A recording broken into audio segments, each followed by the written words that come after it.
lakkoofsa jalqaba WhatsApp ittiin bane akkamittiin jijjiirachuu dandeetti kan nagaafatte obboleettii amma siif deebisuu dhufeen jira jechuudha. WhatsApp keessa galla jechuudha. WhatsApp keessa galle tuqaa sadeen ishee gubbaraa tana yeroo tokkoof gadi qabna jechuudha. Egaa gadi qabna booda siitiin isheetti kana yeroo tokkoof gadi qabna jechuudha. Akkatti nu dhufa jechuudha. Jalqaba mee lakkoofsa WhatsApp keenyaan bane kan haa ilaallume jalqaba jechuudha. Dhumarratti jijjiiruu dhaba achumaan ilaalla jechuudha. Amma mee gadi haa qabu jechuudha.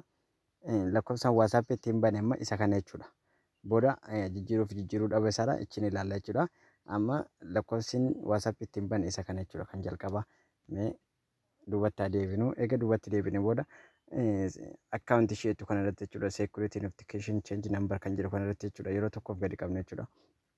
Eega gadi qabne booda akkatti nuuf fide jechuudha. Eega akkatti nuuf fide booda change number isheetu kana yeroo tokkoof gadi qabna jechuudha. Eega gadi qabne booda isiidhuma kana irratti jechuudha. Next isheetu kana yeroo tokkoof gadi qabna jechuudha. Eega gadi qabne booda jechuudha.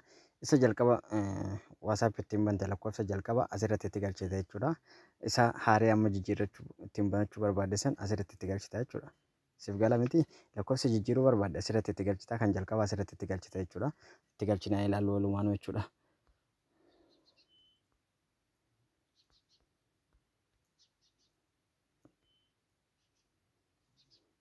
Oke akkatti itti galchina jechuudha. Kun kan jalqaba ittiin banadha akkuma reefu argite jechuudha. Kan amma isa haaraa jechuudha. Isa amma jijjiiruu barbaade sana jechuudha. Isa asirratti jechuudha nakistii jennaan jechuudha. Egaa nakistii booda jechuudha notification akka nuuf godhu jechuudha. Karaa kana on goona jechuudha. San booda asirratti dan goona jechuudha.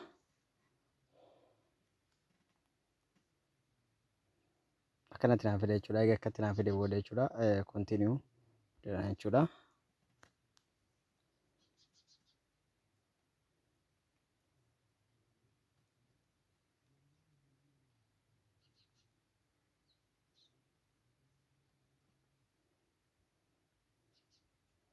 Akkuma argaa jechuudha notification irratti argaa jira jechuudha.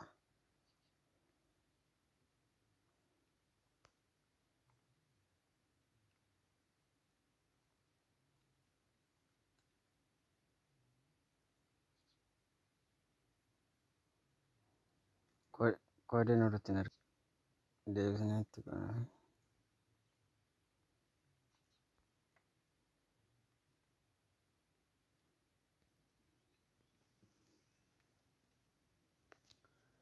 akkuma argaa jirtu jechuudha. Digitiin jaanaaf galee jira jechuudha.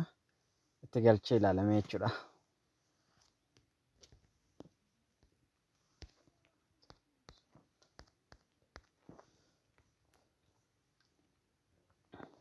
Akkuma argaa jirtu naaf jijjiiree jira jechuudha. Obboleettii koo akkuma argaa jirtu amma jijjiiree jira jechuudha.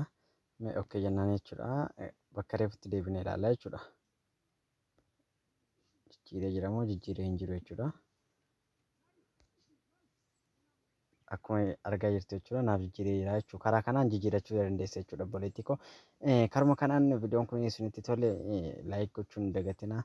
Follow gochuullee karuma kanaan hin dagatinaa jechuudha. Barumsa adda addaa irratti isinii maxxansaa jira. TikTokiin kun kan jalqabaan jalaa cufamee ture jechuudha.